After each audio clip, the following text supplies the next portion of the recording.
Damai sejahtera Allah yang melampaui segala akal, kiranya menguasai hati saudara-saudara sekalian di dalam Kristus Yesus Tuhan kita.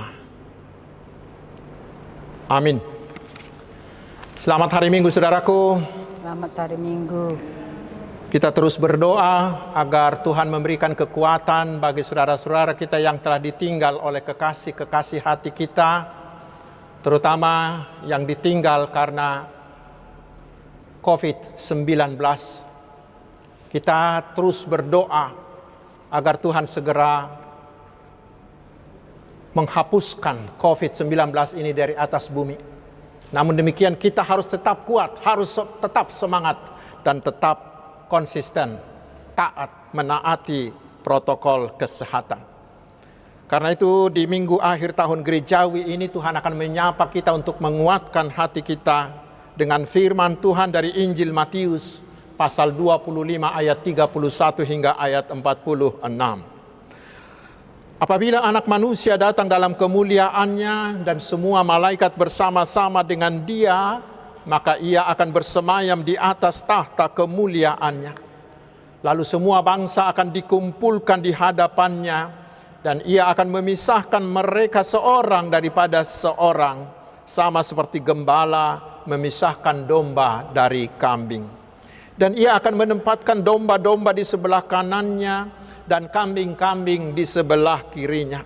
Dan Raja itu akan berkata kepada mereka yang di sebelah kanannya, "Mari, hai kamu yang diberkati oleh Bapa-Ku, terimalah kerajaan yang telah disediakan bagimu sejak dunia dijadikan.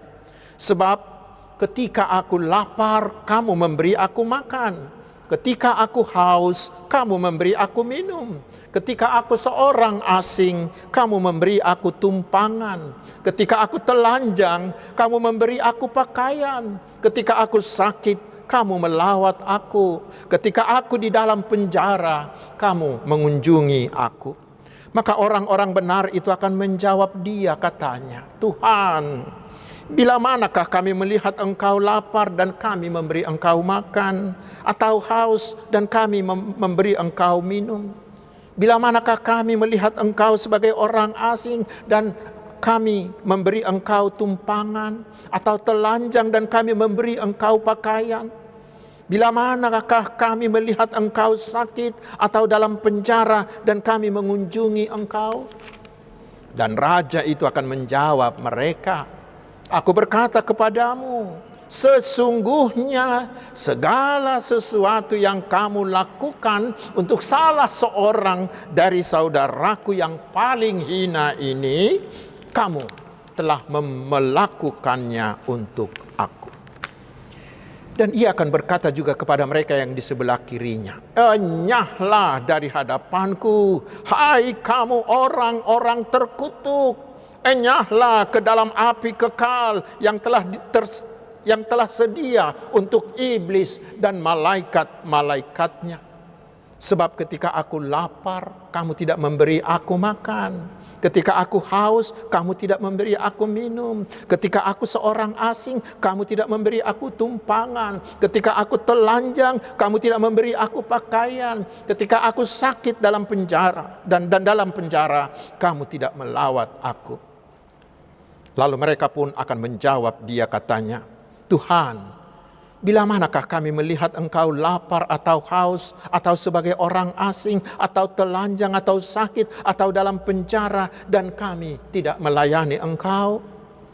Maka Ia menjawab mereka, "Aku berkata kepadamu, sesungguhnya segala sesuatu yang tidak kamu lakukan untuk salah seorang dari yang paling hina ini, kamu tidak melakukannya juga untuk aku." Dan mereka ini akan masuk ke tempat siksaan yang kekal, tetapi orang benar ke dalam hidup yang kekal. Demikian firman Tuhan. Saudaraku yang dikasihi Tuhan Yesus Kristus, hari ini adalah akhir tahun gerejawi Dan kita tadi sudah mengadakan acara peringatan bagi saudara-saudara kita yang telah meninggal, yang telah mendahului kita kembali kepada Tuhan pencipta kita.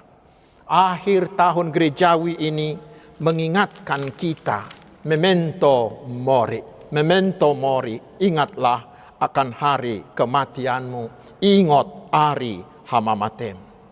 Apanya yang harus diingat?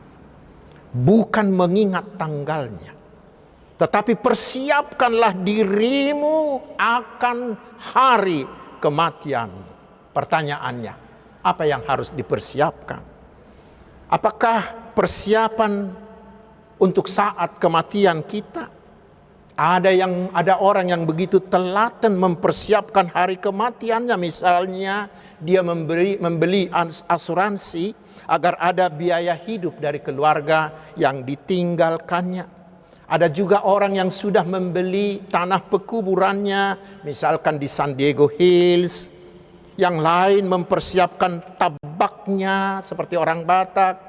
Bahkan ada orang yang sudah mempersiapkan peti jenazahnya dan sudah membiasakan diri tidur di peti jenazah itu.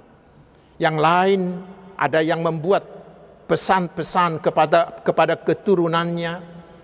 Ada orang yang mengatakan, bila saya nanti meninggal, jenazah saya harus dikuburkan di Bonapasugit, di dekat kuburan bapakku.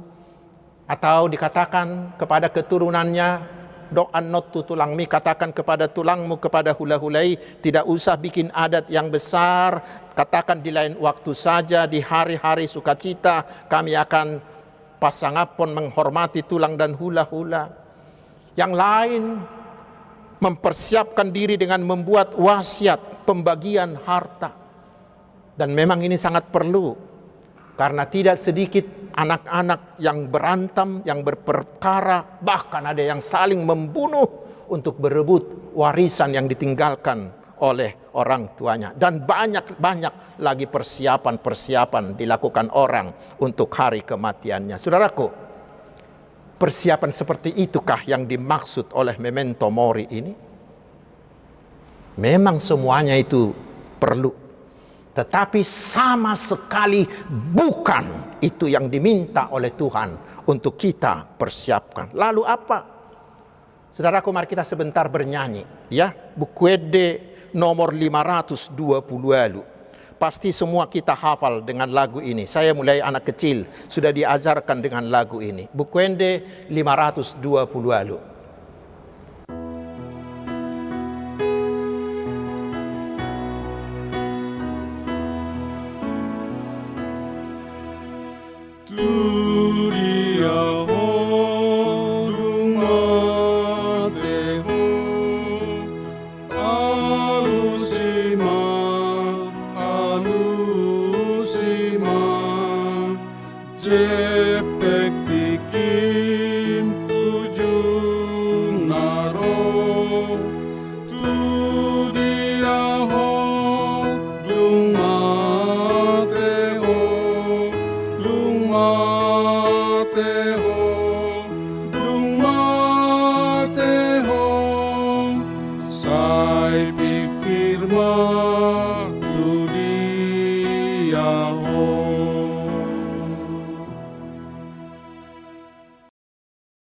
Itu yang harus kita pikirkan saat ini.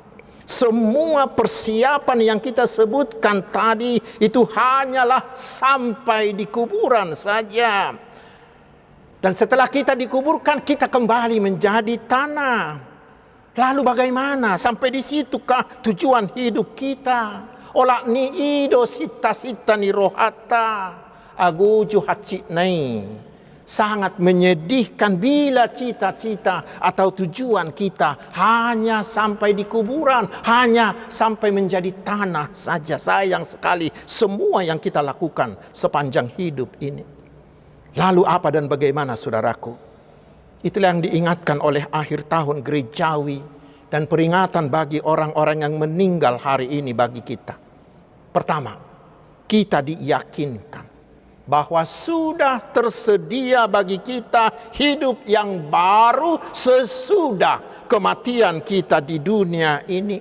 Hidup yang tidak berakhir menjadi tanah di kuburan. Tetapi ada hidup yang baru, yaitu hidup kekal. Dan itulah hidup yang disediakan oleh Tuhan Yesus bagi setiap orang yang mau percaya, yang mau menerima Dia menjadi Tuhan dan Juru Selamatnya. Itulah hidup kekal yang tidak pernah berakhir. Itulah hidup yang penuh dengan sukacita dan penuh kebahagiaan. Di sana tidak ada lagi kesakitan, tidak ada lagi kekurangan, tidak ada lagi isak tangis. Tetapi semuanya penuh dengan sukacita. Nanti kita baca di Wahyu pasal 21. Juga di Yesaya 25 ayat 8 dan seterusnya. Mengapa begitu bersukacita? Karena di sana kita akan bersama-sama dengan Allah untuk selama-lamanya tanpa jeda sedikit pun. Kita akan terus hidup di hadapan tahta Tuhan Yesus, penguasa segala sesuatu yang adalah Alfa dan Omega. Saudaraku, coba bayangkan, bila kita berada selama-lamanya di depan mata Tuhan Yesus, apakah masih ada yang kurang? Bukankah semuanya adalah kebahagiaan? Saudaraku, itulah hidup yang sudah disediakan oleh Tuhan Yesus bagi kita melalui kematiannya, melalui kebangkitannya dan kenaikannya ke sorga. Pertanyaannya, siapakah yang bisa tiba di sana?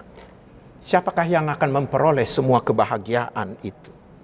Yaitu hanya mereka yang percaya, yang menerima Tuhan Yesus menjadi Tuhan dan Juru Selamatnya, serta menampakkan buah-buah imannya melalui perbuatan-perbuatan baiknya selama dia hidup di dunia ini.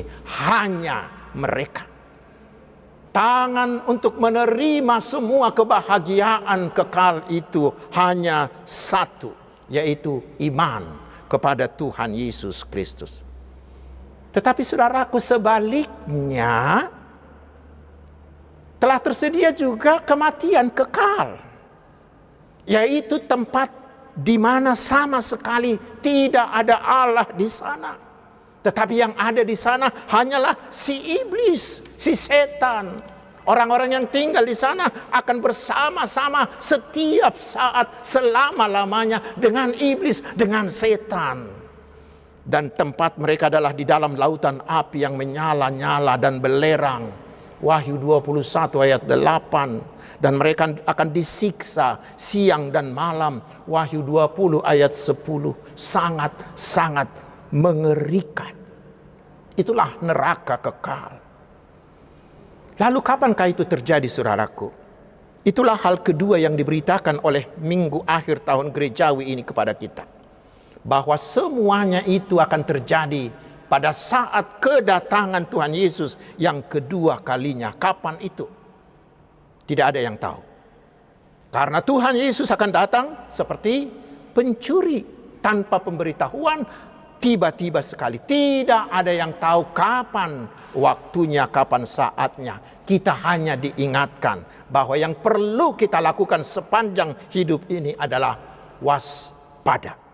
Siap sedia setiap saat.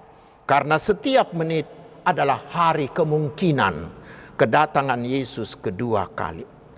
Lalu bila Yesus datang kedua kali, maka dia akan menghakimi seluruh manusia, baik yang sudah mati maupun yang masih hidup pada saat kedatangannya. Maka semua orang akan memasuki tahta pengadilan Tuhan Yesus. Dan disitulah terjadi pemisahan. Siapa yang akan dibawa masuk ke dalam kehidupan kekal bersama-sama dengan Tuhan Yesus. Dan siapa yang akan dilemparkan ke dalam neraka kekal. Disitulah, di penghakiman itulah terjadi pemisahan. Pertanyaannya yang perlu kita pedomani adalah, apa ukurannya? Apa kriterianya? Apa tolak ukurnya? Saudaraku, kriterianya hanya satu, yaitu iman. Apakah ketika kita masih hidup hingga akhir hayat kita, kita sudah menjadi orang yang beriman, kita sudah menerima Tuhan Yesus menjadi Tuhan dan Juru Selamat kita, dan apakah kita hanya mengandalkan Tuhan Yesus sepanjang hidup kita? Itulah iman yang benar, itulah iman yang menyelamatkan, dan iman seperti itulah tiket masuk kita yang diberikan oleh Tuhan Yesus secara gratis kepada orang-orang yang percaya kepada Dia. Itulah tiket kita untuk memasuki hidup kekal. Lalu pertanyaan berikut adalah, iman yang bagaimana? Cukupkah kita hanya mengatakan, aku percaya, aku percaya, seperti yang sudah kita lakukan setiap hari Minggu itu? Bukan, saudaraku, sama sekali bukan. Lalu iman yang bagaimana? Itulah yang diberitakan oleh nats kita hari ini, yaitu iman yang berbuahkan buah-buah iman, yaitu perbuatan baik. Dan salah satunya dari perbuatan baik itu, dari buah iman itu adalah kemurahan hati, melalui tindakan, melalui perbuatan diakonia, yaitu menjadi sahabat bagi orang-orang yang membutuhkan. Di nats ini disebutkan, bagi mereka yang lapar, yang haus, yang tidak punya pakaian, baik karena kemiskinan atau karena bencana. Juga kepada orang-orang asing yang tidak punya teman, yang tidak punya tempat berteduh, mereka yang tidur di kolong jembatan atau di emperan toko. Juga yang menjadi sahabat bagi orang-orang yang sakit, baik sakit rohani maupun sakit jasmani, baik yang di rumah, sakit di rumah, atau orang-orang yang sakit yang tidak memiliki uang untuk membeli obat atau untuk membayar iuran BPJS-nya. Yang menjadi sahabat bagi orang-orang yang di dalam penjara, yang sering dikucilkan orang karena mereka pernah menjadi budak dosa. Pokoknya, saudaraku, menjadi sahabat kepada kaum miskin, kaum marginal, kaum yang terpinggirkan, yang jauh dari Tuhan.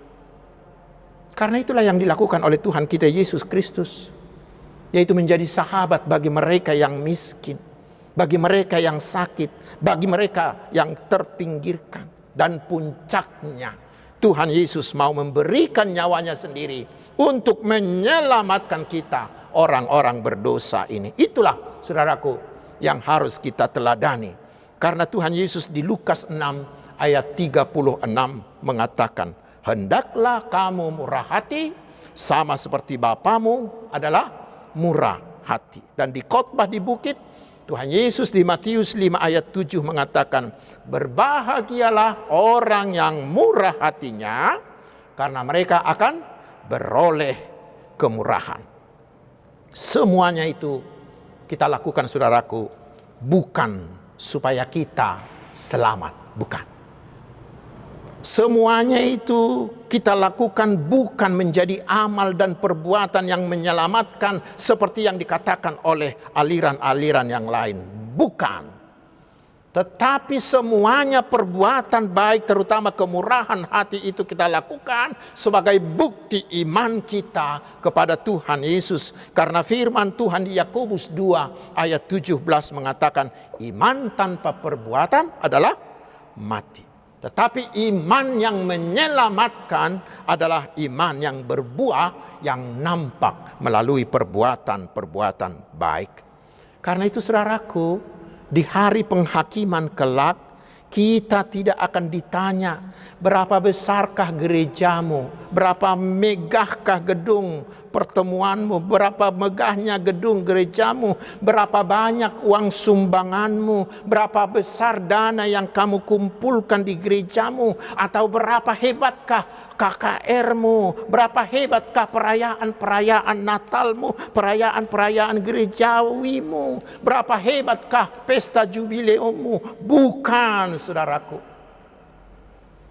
Tetapi yang akan ditanya adalah, seberapa maukah saudara menjadi sahabat bagi mereka yang tadi itu? Seberapa maukah kita menjadi sahabat bagi mereka orang-orang yang hina ini. Dan saat ini, seberapa maukah kita menjadi sahabat bagi teman-teman kita yang terdampak oleh pandemi COVID-19 ini. Saudaraku, ini bukan hanya menyangkut uang dengan memberikan persembahan untuk diakonia atau memberikan sumbangan untuk diakonia. Bukan sekedar itu, saudaraku.